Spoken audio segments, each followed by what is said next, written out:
Yang pertama. Yang kedua, dalam permainan itu pasti ada pemain. Ini pemain timnas ini saya cari. Tadi malam kalah siapa? Berapa posisi?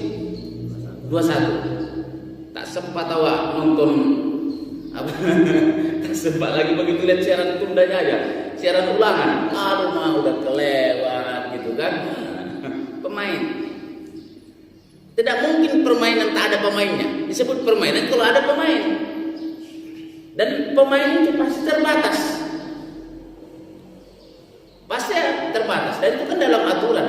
Kalau sepak bola pemainnya ada 11. Maka disebut ke-11an, enggak ada ke-12an. Kalaupun ada lagi tambahan itu cadangan aja, di kursi cadangan. Kalau voli 5 Pak? Voli 6. Kalau takraw 3. Kalau badminton 2 sama 1. Itu hafal saya itu.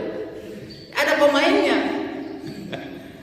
Dan pastikan kalau pemain itu sedikit dan hanya orang-orang pilihan saja yang jadi pemain, selebihnya supporter. Supporter aja, penonton aja. Kadang memang lebih enak jadi penonton karena bisa marah-marah kan.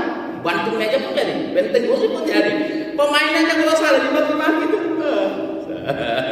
Saya itu diomelin sama istri aja, kalau nggak masuk ditendangnya, aku marahin pula, aku mati kalau tim ini nanti. Udah begitu. Kemarin kalah Indonesia itu, banting lah TV ini. Nah, yang rugi kita bang kalau membanting TV. Tim pun mau dibanting karena kita penonton. Gitu. Penonton itu adalah orang-orang pilihan dan itu yang terbatas. Dan jadilah pemain, lagi pemain itu terbaik. Ini pilihannya ya Pak.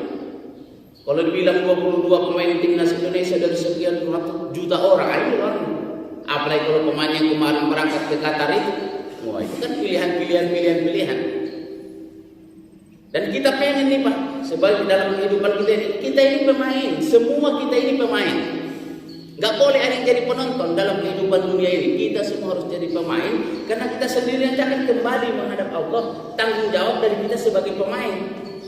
Karena kita khalifah disebutnya. Kita ini khalifatul fil ardh. Kita ini pemimpin di muka bumi, pemimpin terhadap diri sendiri, pemimpin terhadap keluarga kita, kepada masyarakat kita. Artinya kita pemain. Dan pasti setiap pemain harus dibekali keahlian. Gitu. Harus dibekali keahlian, keterampilan, segala macam. Dan setiap pemain ini meskipun mereka hebat-hebat ini Pak, selalu kita contoh kemarin. Ternyata Ronaldo pulang dengan terisak-isak. Wah, ini baru berita luar ngeri kali kan? Dipegang dikasih hiburan pun sama dikalahkan siapa kemarin ya? Apa? Maroko coba tuh. Dikalahkan sama Maroko pula lagi. Iya kan? Kalau dikalahkan Belanda, Jerman, Inggris masih mending sama Maroko. Wah, tapi kita mantap kali. Pulang tertunduk menangis-nangis. Pemain termahal di dunia, kaya raya, punya jet pribadi gitu kan. Saya pun mengambil pelajaran. Ternyata tidak ada pemain yang hebat sendiri. Dia baru hebat kalau ada tim yang kuat. Jadi tidak ada yang hebat satu orang, siapapun dia. Andaikan presiden pun orang hebat atau Jokowi hebat, itu karena ada orang-orang hebat di sana. Gitu. Nggak bisa sendiri. Sehebat apapun Ronaldo kalau nggak dikirim bola sama dia Pak, tambah kesal dia kan. Umpan enggak kan temannya, bisa. Udah siapnya nggak diumpan. Jadi hebatnya kita ternyata Pak. Kita hebatnya hari ini karena ada yang menghebatkan kita. Kita ini teamworknya, nggak ada yang bisa bekerja sendiri, nggak ada yang berhasil sendiri. Kiai kita itu pun hebat ya karena ada ustadz-ustadz di sekelilingnya, ada para donatur di sekelilingnya. Jadi semua kita hebat insya Allah karena ada orang-orang yang di sekitar kita. Ada yang mendukung kita, ada support kita, ada teamwork kita. Dan ini penting supaya jangan muncul kesombongan, aku yang hebat. Tidak, kita hebat sama-sama. Dan dari sini kita juga belajar Pak, tidak ada satu peran pun dalam permainan itu yang kecil. Jadi kalau di sekolah itu semuanya punya peran yang sama pentingnya. Jangan bilang tukang pembersih, tukang sapu tidak penting. Kalau tak disapunya ruangan tuh, datang kita becek dibiarin, mati kita. Ah, satpam tak penting. Ah, tidur dia. Kemalingan habis semuanya. Jadi kalau kita sebut tidak ada yang tidak penting di sini. Semua yang ada kita ini penting.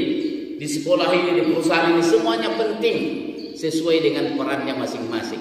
Ini kan 11 orang ini kan Pak, peran masing-masing ini kan, mulai dari penjaga gawang. Dan ini harus disiplin memang. Makanya kita juga deg-degan begini kalau sampai kiper maju ke tengah lapangan, ditinggalkannya gawang tuh kan. Alah, matilah kita ini, matilah kita. Dan kejadian juga terlalu jauh maju ke depan, ditendang lawan, ke gawang, masuk. Gitu kan. Karena kejauhan. Jadi setiap orang punya keahliannya masing-masing dan punya kehebatan masing-masing. Tapi intinya pemain ini adalah kita. Kalau di rumah itu kita pemainnya sebagai ayah, di sekolah kita pemainnya sebagai guru, murid pemainnya sebagai murid ya, anak kita pemain juga sebagai anak. Semua kita pemain. Kalau dalam tulis saya sebut apa itu, mengutip sebuah tulisan, life is a game, play it. Wah, saya bilang mantap kali. Tepal Gunani Setiawan nama penulis bukunya. Hidup ini adalah sebuah permainan, mainkanlah. Oh, gitu. Artinya karena kita pemain, mainkan. Jangan sudah turun ke lapangan tak main. Itu bahaya itu Ustaz Musli kan. Udah mau main macam petinju, ada petinju Pak, ngambek dia. Jadi mau dipukul orang lari dia, lari ngambek, enggak jadi main. Ya dapat hukuman ya. Jadi yang kedua Bapak sekalian pemain. Dan siapa pemainnya kita? Kita punya perannya masing-masing. Dan akan ditanya bagaimana peran kita permainan itu yang kita lakukan nanti. Karena ini bukan sekedar permainan. Yang ketiga ada tempat. Ada tempat